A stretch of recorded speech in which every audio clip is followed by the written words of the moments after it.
when I first got out of jail, like in 89, the end of 89. I didn't want to go back to jail. I wanted to do something with myself. Pop's most iconic figures. Let's rewind and see how Calvin Brisk Jr. went from hustling on the streets to staring down a life sentence in an LA courtroom.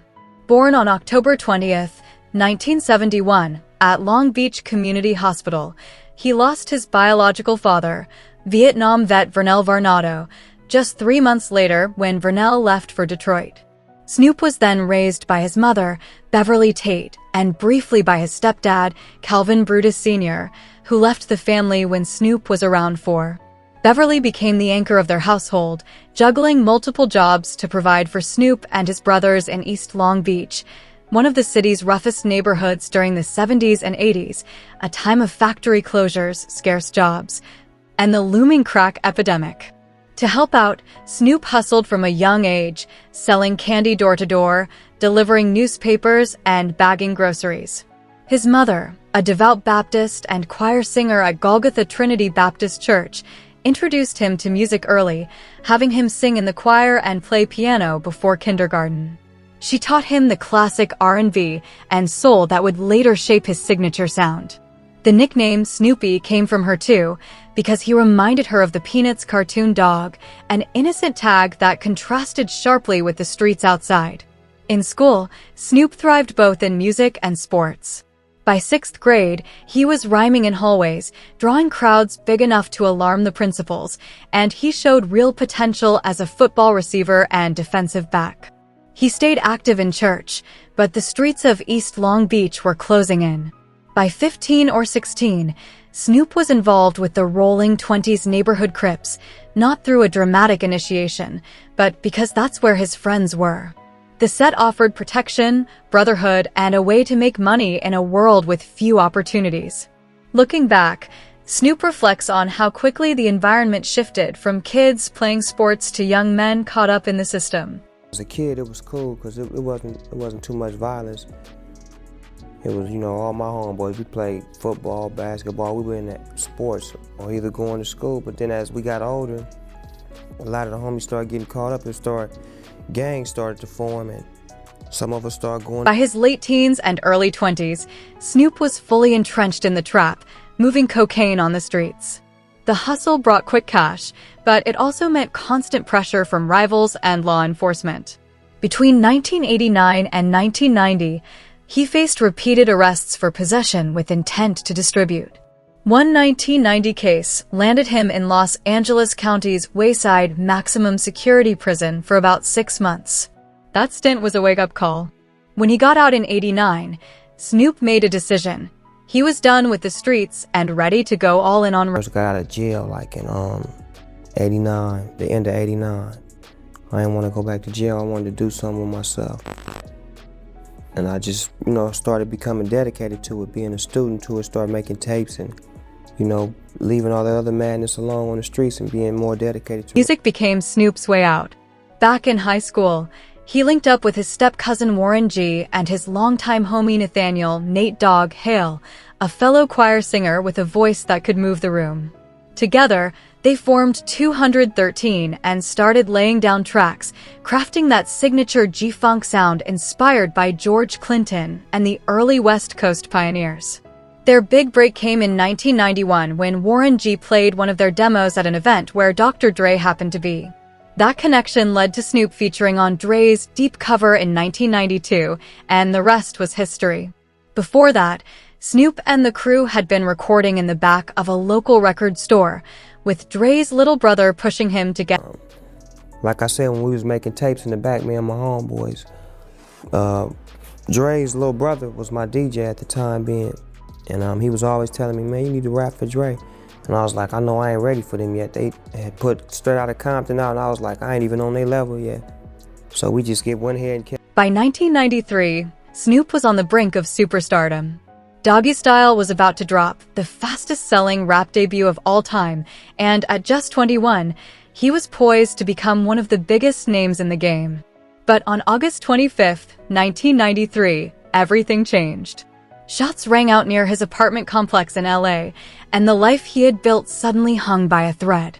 The conflict had been brewing all summer. Philip, a 20-year-old allegedly linked to a rival crew, had a beef with people in Snoop's circle. According to the defense, and his crew had been tailing Snoop's Jeep, throwing threats and flashing guns. That day, Snoop was driving his black Jeep Cherokee with his bodyguard, McKinley Lee, in the passenger seat and Sean Abrams in the back. They spotted walking through a nearby park. Words were exchanged, and Lee fired from inside the vehicle. Was struck in the back and buttocks as he tried to run and died on the spot. No weapon was found on him.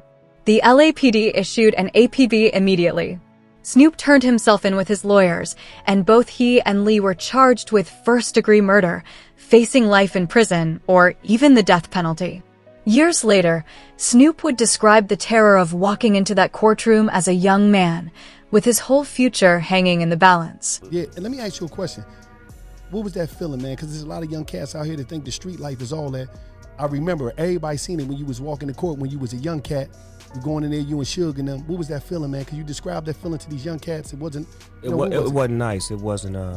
We talking about murder was the case. When you fighting for your life, when you fighting a murder case and you in the judicial system, first of all, the system designed to beat you. The trial kicked off in late 1995, with jury selection in November and opening statements in January 1996 at LA Superior Court before Judge Paul Flynn.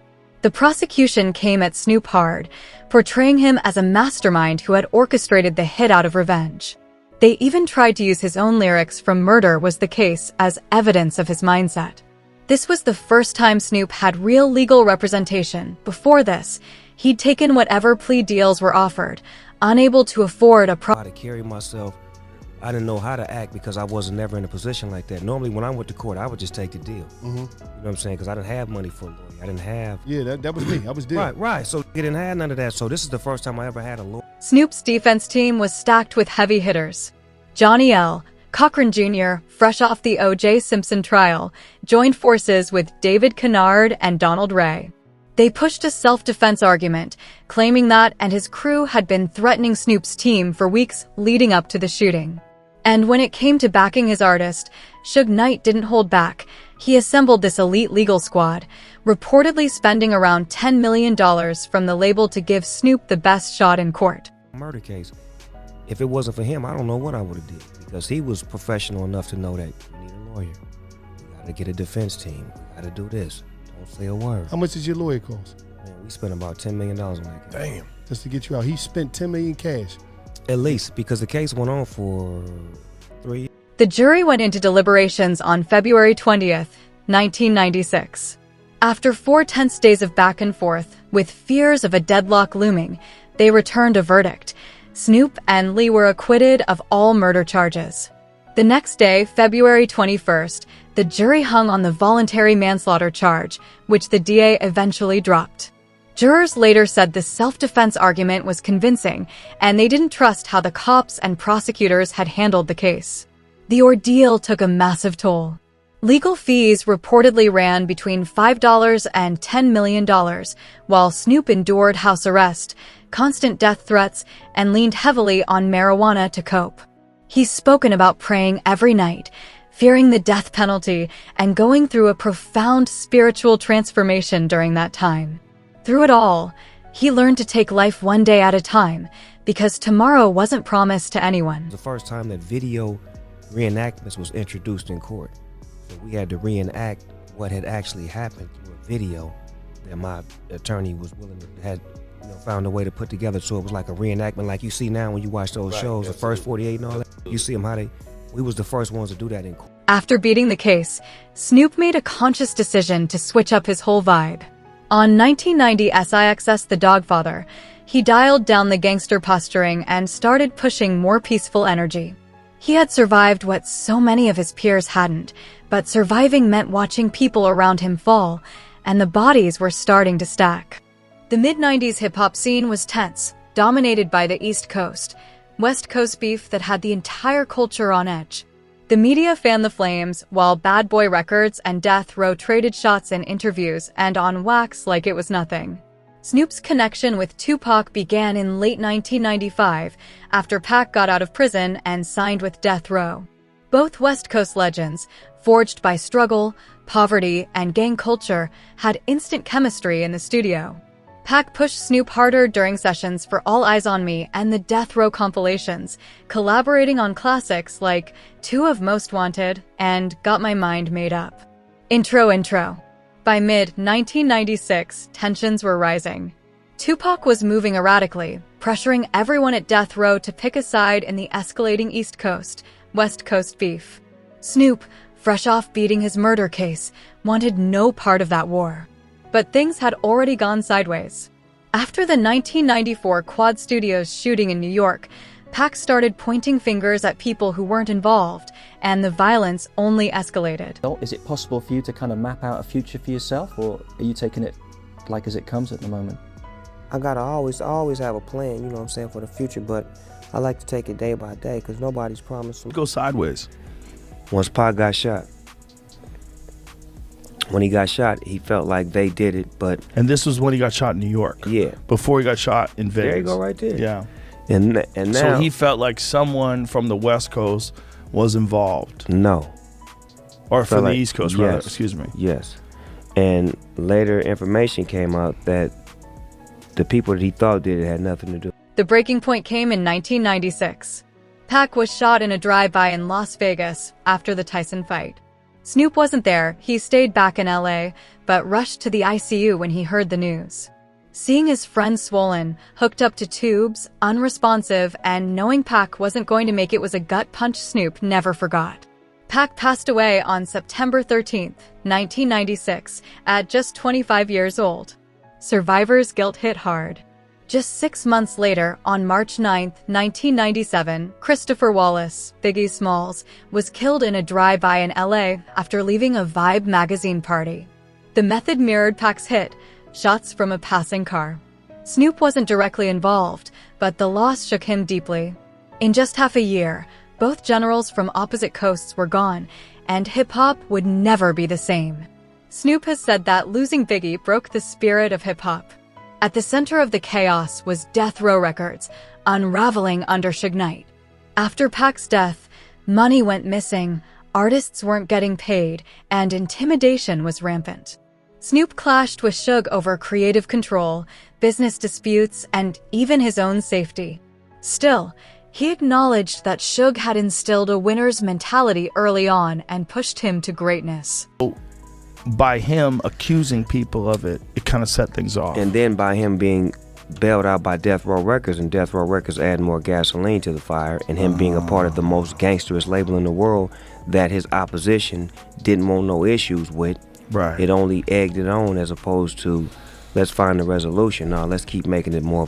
By 1998, fearing for his life, Snoop bought out his Death Row contract, reportedly for $105 million, and linked up with Master P's No Limit Records. He's credited that move with keeping him alive. Changed my life forever. Suge Knight was one of the best niggas I ever ran across in my life. For the simple fact that he was so honest, so real, so true, and so passionate about Death Row and about his artists and about us becoming who we are. And you know, I like to reflect on the great shit that he did. You know, everybody know about the bad shit, but the great shit he did was he instilled in me the power and the will to just be. About a week ago, my mom's birthday was April 27th, and we went to her grave site, and I was on Instagram Live because I just wanted to share with people that I'm, you know, keeping her spirit alive. And then I had that gospel music on, and them damn songs came on, and I started crying. I'm like, uh-oh. Mama working on me right now. She's trying to show my vulnerability in front of everybody to show that I'm strong enough to cherish the moments that I had with her. So it went from tears of sadness to tears of joy to me and my brother conversing, and my kids was behind me. It turned into a beautiful day. But like those moments like that are moments I like to share with people, to show them that I'm normal, that I do have a moment where I do cry and I do feel like you feel, and I'm not always happy and I'm not all. You know what? It's important too for us to shout out Death Row because you have taken that mantle and Yes. you are waving that flag Yes. and doing movies and music and all of that. Me cleaning up the Death Row image, cleaning up the old way of business, giving it new departments, giving it Death Row Pictures, Death Row Games, Death Row Cannabis, and just expanding the brand, being lovable, being approachable, doing great business, and just doing some things that never been